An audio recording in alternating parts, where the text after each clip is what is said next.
Chapter 14. How do you plead? The judge asked. Guilty, Your Honor. Samson, 12th grade. It was the summer between junior and senior year. School was out, and Samson, glad to be away from homework and teachers and academic responsibilities for a little while, enjoyed kicking it with his friends on the corner.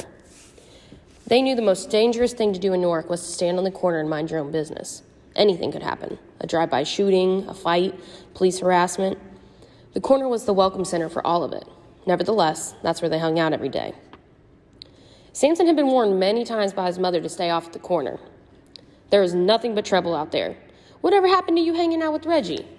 You need to get back into Kung Fu. Those boys you hang out with now aren't going anywhere with their life. Remember, you make your bed, you gotta lay in it. Samson knew his mother was right. She had been through so many struggles, and he realized that she wanted a better life for him. She tried to keep him on a straight path, but the streets were getting the best of him.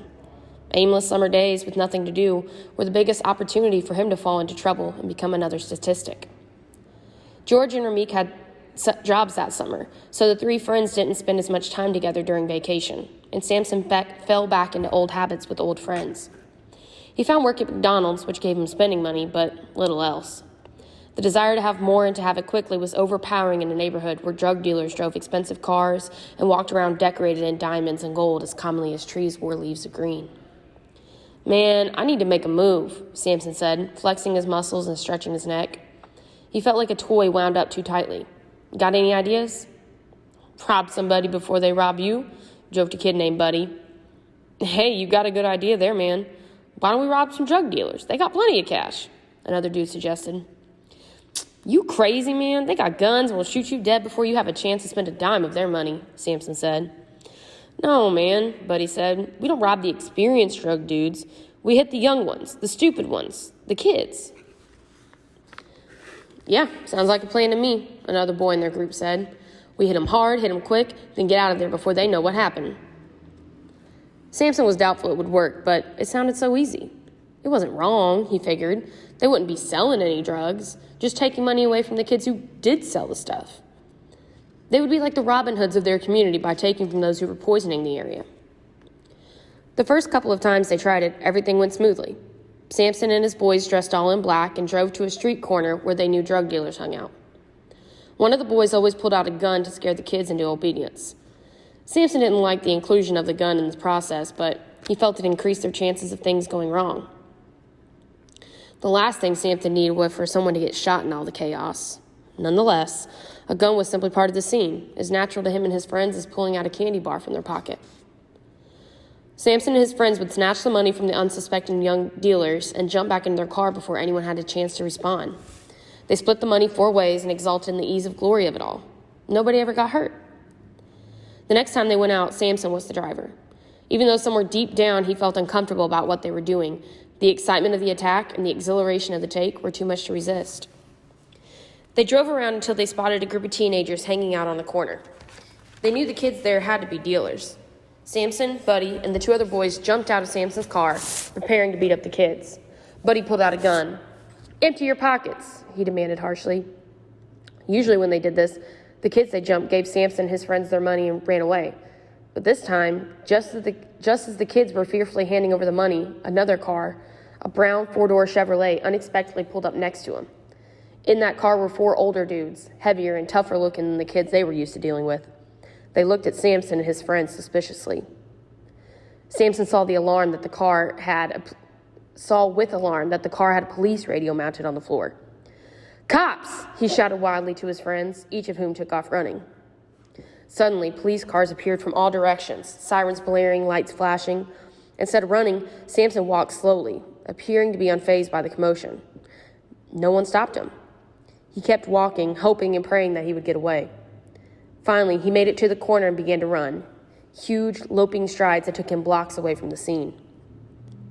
When he got far enough away, he stopped, caught his breath, and wiped the sweat from his brow. He waited a half hour or so, then doubled back to the scene to pick up his car. It was gone. There was no trace of the dealers, the police, or the crowds of people who had gathered to watch the excitement. The street corner was deserted. Not sure what to do, Samson hailed a cab and went home. He told no one what had gone down that afternoon, and he slept very little that night, worrying about what would happen when his name was connected to that car. The next morning, he made some calls and found that his car had been towed to the Montclair Police Department. They asked him to come in for questioning. All 3 of the boys he'd been with the day before had been arrested. Samson finally confided in his older sister, who drove him to the police station. "They'll probably let you go since you're a juvenile," she said with a confidence that Samson didn't share. Samson sat in silence, playing the scene over and over again in his mind. He was stuck on the same point. Had they connected him to the robbery? When they arrived at the station, Samson was taken into a small, dark room inside the police headquarters. In it were a table and 2 chairs. Samson sat down on one side of the table. A detective sat down on the other and flipped on a tape recorder. Samson trembled inside, but he didn't show it. "People say you were involved in an incident yesterday," the detective began. "What incident was that?" Samson replied, appearing clueless. "Marshal," the officer said, "you might as well come clean. Your boys already told us the whole story." Samson took a deep breath, realizing it had to be true. The detective had called him by his middle name, Marshall. Only his family and friends knew Samson by that name. Samson thought about the codes of the street. What happened to loyalty, the no-snitch policy? How dare they rat on him? The detective interrupted Samson's thoughts and began to describe the robbery. Samson still considered lying, pretending to know nothing about what had happened, but it was too late for that now. He had been caught and had to tell the truth. For the first time, Samson realized that the streets had no love for him. Samson sighed and said, "Yeah, I was there, but we didn't hurt nobody." "Did you take their money?" "It was drug money." "I repeat, did you take the money?" "Yes, sir." "Did one of you have a gun?" "I never touched the gun," Samson declared. "I repeat, did one of you have a gun?" "Yes, sir." Samson slumped in his chair in defeat. He thought, "I knew that gun would get us in trouble." "I'm placing you under arrest. Because a gun was involved in the commission of this crime, you are being charged with armed robbery and will be sent to Juvenile Detention Center in Newark." I can't go home?" Samson asked. "My sister said since I was a juvenile, I'd be released." "Well, your sister was wrong." Samson was taken to the detention center, a nice name for a jail. It had 4 units based on the type of crime committed. Samson was placed in Unit 1, the section where juveniles arrested for violent crimes were assigned. Even the word crime stuck in his throat. What they had done was just for fun, something to do to take up time during the hot summer. He never considered it a crime, but the police certainly did. "How did I get myself in a place like this?" he thought miserably. "How could I let down my parents, the rest of my family? What am I going to tell Ramik and George?" He didn't know it at that time that Ramik had been in a similar situation just a few months before. All he knew was that he had never felt so alone, so out of place, and so angry at himself. He had lots of time to think as he lay awake those hot summer nights, unable to sleep on the hard cot in the skinny, uncomfortable cell. It was tiny, with barely enough space to fit a body in. He had no pillow or blanket, not even a sheet to cover him. The thin mattress had been slept on by many previous bodies and was decorated with saturated urine stains from former residents. The boys he'd been arrested with had also been incarcerated, but for some reason, not the location where Samson was held. He didn't know where they were, and he didn't care. They had ratted on him and left him out to suffer the consequences alone. Samson resolved that if he ever got out, he'd stay away from dudes like that, but he knew it'd be difficult. He wondered how George and Ramik were spending their summer. He thought quite a bit about the plans they had made together to try for the program at Seton Hall. Years of college or years of jail? There was no comparison. Samson had once asked George, who always seemed focused on the goal of making it to college, how he did it. "I just believe it can happen," George had said. "But how?" Samson had insisted. "It just seems easier to give up. No one from our neighborhood ever makes it out. You're either gunned down or arrested, or you get some crazy disease. Everybody fails," he had declared. "But I don't plan to fail," George had replied with a grin. Samson let the subject drop. Here in this hot jail cell, failure walked on him every day. It was difficult to see a bright outcome. His parents visited him regularly and hired a lawyer. Samson felt bad that he had to face his parents in that kind of setting, where they could visit him only for limited periods of time. It hurt him that he had caused them so much pain.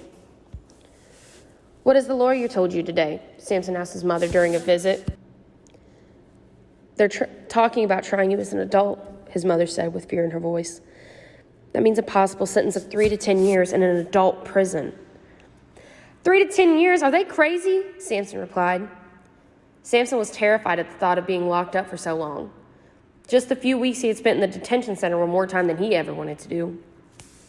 Each day took an eternity to pass by.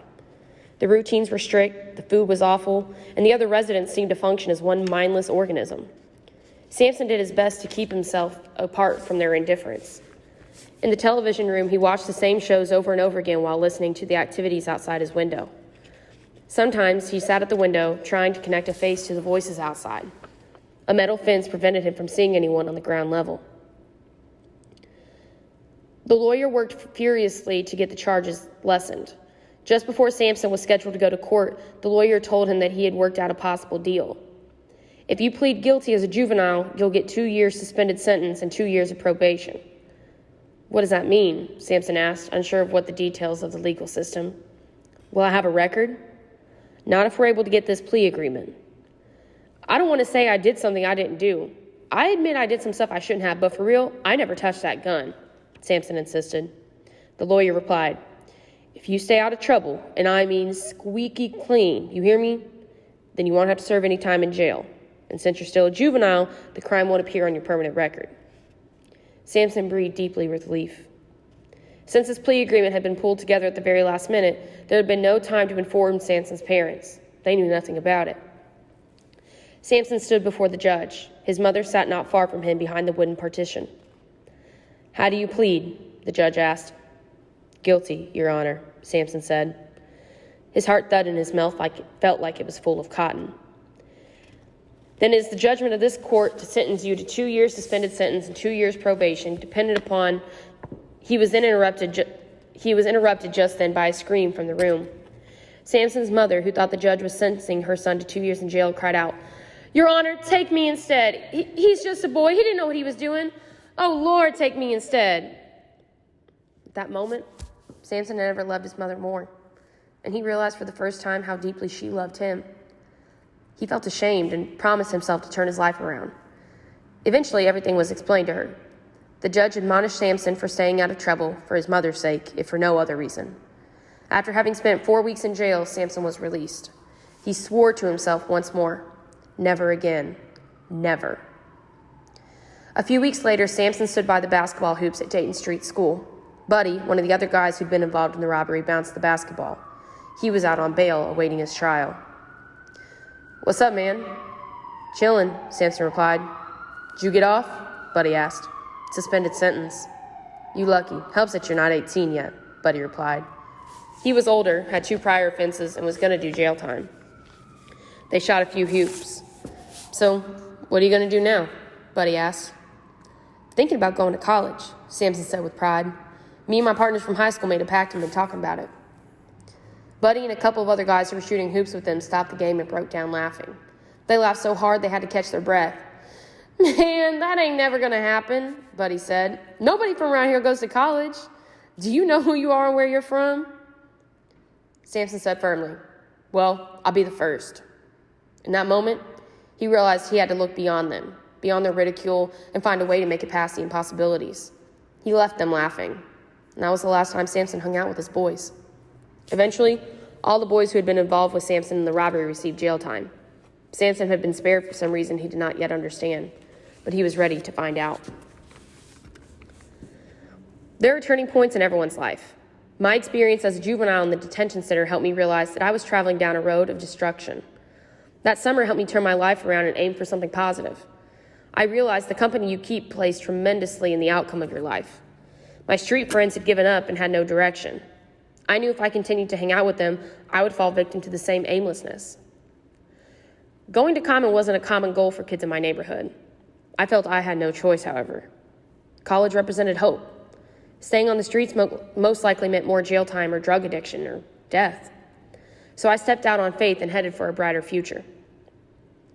Often I felt survivor's guilt, since I left my family and neighborhood friends behind. But I realized before I can help anyone else, I must take care of myself first. Then I could reach out and give back. I feel strongly that giving back is a responsibility for all to embrace. Let me tell you about the boys I used to hang out with. 2 of them were murdered. 2 of them are strung out on drugs. One of them's in jail, and I've lost contact with the others. And yes, I held true to my promise. Never again did I get involved with criminal activities. Never again did I get mixed up with the police, and never again did I travel on that road to destruction.